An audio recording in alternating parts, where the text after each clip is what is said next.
इसका टाइटल है मेरे लेख का, जी।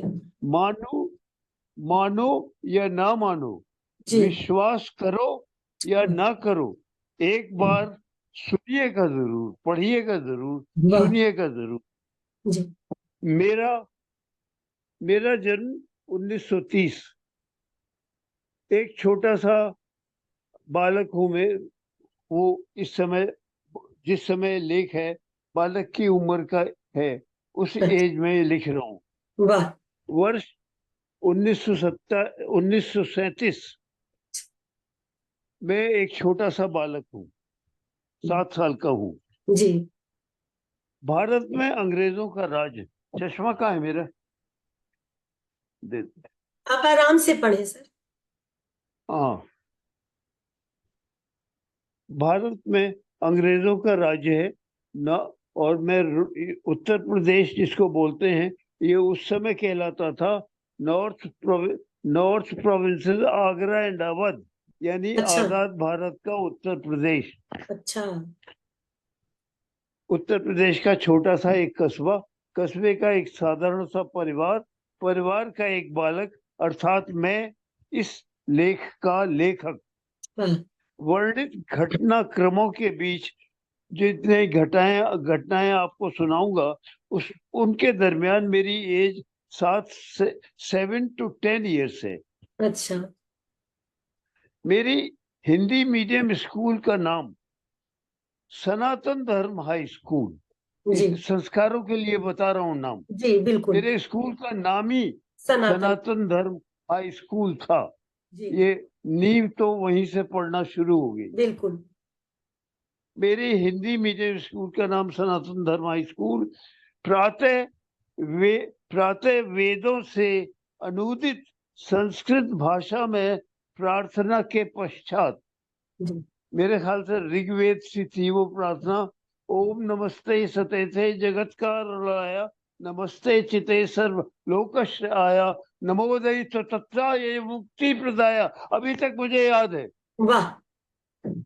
इस तरह की कविता से, प्रार्थना से हम लोग का सुबह स्कूल शुरू होता था। जी। स्कूल का नाम सनातन धर्म। तो सनातन। संस्कार तो पढ़ेंगे ही। बिल्कुल। प्रथम प्रार्थना के बाद पहला पीरियड 30 मिनट का होता था। उस पीरियड का नाम था रिलीजन पीरियड। अच्छा। उसमें टीचर जो है, उसका जो मन होता था वो ज्ञान की बातें बताता था। मन करता था तो रामायण की कोई चौपाई उठा लेता था, जी। या या कोई भी ये यूं ही एक्सम्पोर बोलने लगता था। जी। ये आधा घंटा शुद्धिकरण होता था मस्तिष्क का, वाह। तो सुबह। जी। इसके अलावा मैं तीसरी कक्षा का स्टूडेंट था उस वक्त, हम्म। और सिर पे चोटी रखना आवश्यक था। अच्छा। एनकरेज करते थे, अच्छा। चोटी हम लोगों की रहती थी। ये संस्कार थे। जी। और टोपी पहन के आओ, अच्छा। कोई सी भी टोपी, टोपी पहन के आओ। हालांकि मैं नहीं पहनता था, अच्छा। लेकिन तो देखिए सर। और विशेष अवसरों पे जैसे बसंत पंचमी थी, तो अ, हमारे जो गुरु लोग थे, जी। एक मिश्रा जी करके थे, जी। तो उनको शौक था गाने का, वीणा बजाते थे। और अच्छा। माँ सरस्वती की प्रार्थना, जिस दिन बसंत पंचमी वगैरह पर वो खुद जी। बैठ करके गाते थे और जी। सरस्वती की वंदना करते थे, तो जी। वो जी। संस्कार पढ़ते थे। इसके अलावा हॉल में सारे टीचर्स बैठते थे, सब सुनते थे।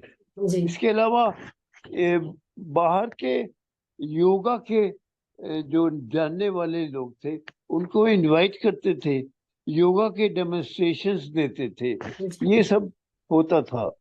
इसके अलावा मेरी माँ, जो कम पढ़ी लिखी साधारण धार्मिक महिला थी, संध्या समय रामायण लेकर के बैठती थी। और चूंकि कम रामायण पढ़ने में अटकती थी थोड़ा, तो हमारी बहनों से या मुझसे कहती थी इधर बैठ जा, मुझे पढ़ के बता, समझा। जी जी तो मैं पढ़ के रोज शाम को रामायण सुनाता था।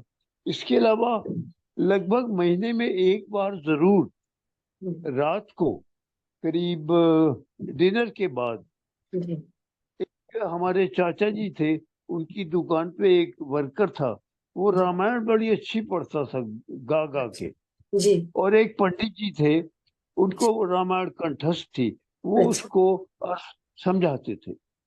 तो हमको बड़ा मजा आता था, हम डिनर के बाद वहीं बैठ जाते थे और सुनने। तो अब जैसे वो शूर्पणखा की नका नाक अच्छा काट ली लक्ष्मण जी, जी तो हमको बड़ा मजा आ रहा है मजा सुनने आता में। है जी या अंगद गए वहां, उन्होंने कहा ले मेरा पैर हटा के दिखा तू, तो उन सब में बड़ा मजा आता था। जी और इसके अलावा चूंकि जरा तुलसी की रामायण का भी ज्यादा नहीं समझ पाता था, तो पंडित जी जब अर्थ बताते थे तो बहुत अच्छा लगता था। इसके अलावा राधे श्याम की रामायण एक हुआ जी करती थी, जी शायद आपने जी मैंने कभी सुना देखी। हिंदी में थी मैंने हाँ, देखी तो वो हिंदी में होती थी जी और उर्दू के वर्ड्स भी होते थे। जी तो रामायण की, राधे श्याम की रामायण तो मेरे को कुछ कुछ एक आध पीस मुझे याद है। याद है वो उसकी वो शूर्पणखा रावण से बोलती है कि भाई दो लड़के राम लखन इस दंडक वन में आए हैं, और संग में एक सीता नामी सुकुमारी नारी लाए वाह हैं, और ऐसी धौंस दिखाते हैं जैसा जागीर उन्हीं, वगैरह एटसेट्रा एटसेट्रा।